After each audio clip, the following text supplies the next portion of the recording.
Welcome to the SGU 5x5, 5 Minutes with 5 Skeptics. Today is January 13th, 2008. This week we're talking about ghost photographs.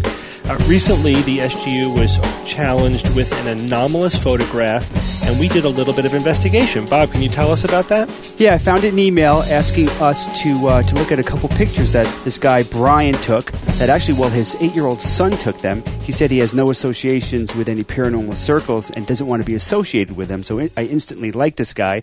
So he sent us the pictures. Essentially, he gave us two pictures. One, a close-up of Brian's face with a rope light streaking across the entire photograph, a green light, a little bit squiggly. The second picture was another picture of Brian driving with a somewhat lighter colored, thinner rope light squiggling around on the driver's side window. So immediately I realized that this must have been some type of exposure, long exposure effect that caused this.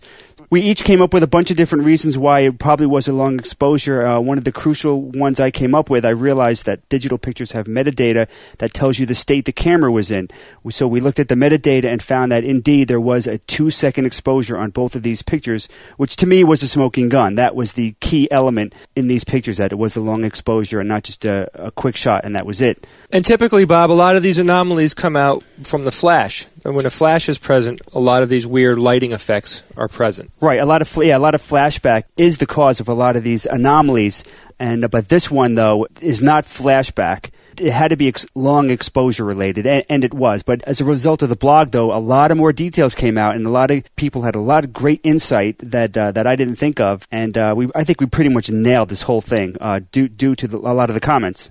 The odd thing about the long exposure is that nothing else in the photo looked blurry when you first look at the photo, right? That's right. That was interesting. But eventually we put together that this was a mode that some digital cameras have. It's called like a twilight mode or a nighttime mode, where it uses a flash but then keeps the shutter open in order to expose the dark background, and it creates actually interesting effects. So if you unwittingly are in this mode, you'll take a flash picture, which does keep everything sharp and in focus and not blurred, and then you get the 2-second exposure, and as you move the camera around, you get these streaks of light going around the film. So that creates this sort of two images on top of each other, one unblurred and then blurred light sources, whatever's in the view. And the funny thing about it is that when we saw that it was a 2-second exposure, we all thought, well, why is this guy writing into us and lying about not staging this photo? But it didn't make sense at all, because he seemed like a perfectly normal and nice guy.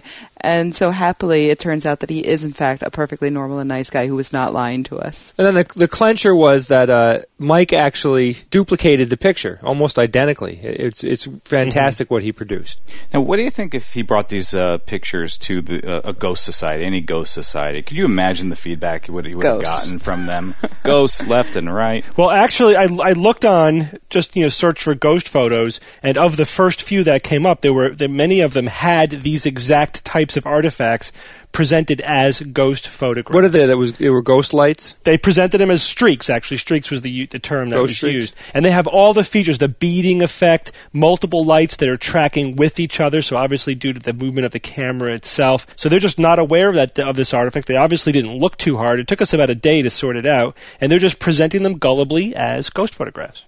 Maybe we should forward these photographs to Joe Nickel and get his opinion, because if there's anyone's opinion I respect the most when it comes to these things, it would be Joe Nickel. Well, we could certainly make him aware of this, but I think that we've totally nailed this mystery. I don't think there's anything left really to explain about it. Yeah, I think the important thing is that now we've got that out there, that this is a new artifact that's happening, and we're probably going to see a lot more ghost photos like this coming up now that this is out there. Right. So add this to the list of artifacts that idiots mistake as ghosts. Right. Good. Thank you for joining us, and we'll see you on The Skeptic's Guide to the Universe and next week.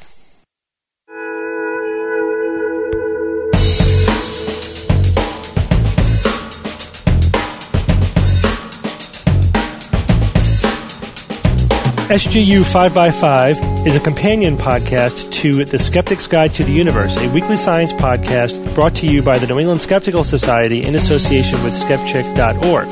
For more information on this and other episodes, visit our website at www.theskepticsguide.org. Music is provided by Jake Wilson.